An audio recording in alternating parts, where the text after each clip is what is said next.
duk abin da za su yi su ce Kwankwaso ba zai ci ba. Sun yi amma ban ɗauka su suka sa nan ban ci ba. Sun yi wasu suna zaton mu samu koyi, mun samu wani abu, mun samu daraja. Kuma a fagen siyasa duk waɗanda suke makiya, waɗanda suka raga mu da APC, waɗanda suka raba mu da PDP, musamman PDP ta ƙarshe, yau duk suna ƙasa.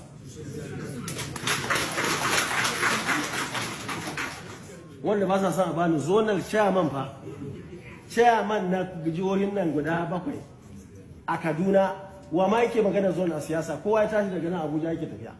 Kamar ma babu wannan bangaren ne, amma ni ban isa a bani zonal chairman.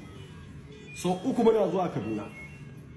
Gwamnan da yake kashe kuɗi miliyoyi ɗarurruka ya kashe, kai delegate da ba su a kwana gurin kwana da abubuwa, amma duk da haka su suna yin daidai. Zalunci ba kyau. Da na ba su tafi suke suna dariya, gani suke yi ai sun tsallake, da ba rabi shi ne matsala, ba su san matsala tana gaba ba. Suna ina chairman na party ayu ga chairman na nan Sagagi suka je suka same shi, dan Allah da Annabi ku zo Kwankwaso a bashi hakuri bayan an zabe shi, ce shi ba zai bada hakuri ba. Suka matsanta masa, zai ce Rabiu junior na ne, ni ina sanar president, shi yana deputy speaker, ni ba zan je ba shi hakuri ba. Ina ne kes ma ban buga man neman murna ba.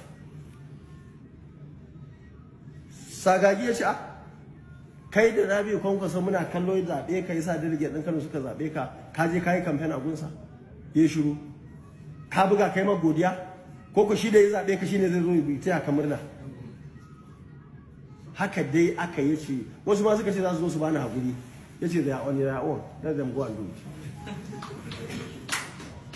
Yanzu ba ga shi ban shiga, nan da na gan shi bakin sai na kumfar da sharewa. Mun fatattaka su a jihar Kano nawa suka samu 15,000, sai ka ce kansila. Ai wannan ma wani abu ne, ko mun kafa ɗan ba, saboda mutane suna magana, wani wanda na gani na magana, wani malami da baka hula bai sa abin da ke faɗa ba, me riba Kwankwaso, me riba mu, me riba wasu, ba su san wa'annan mutanen su ne manya-manyan matsala ba da muka kakare su. Wannan ɗin ma ba amsa ba ce, amma Allah da muna kan hanyar kawo amsa a Najeriya.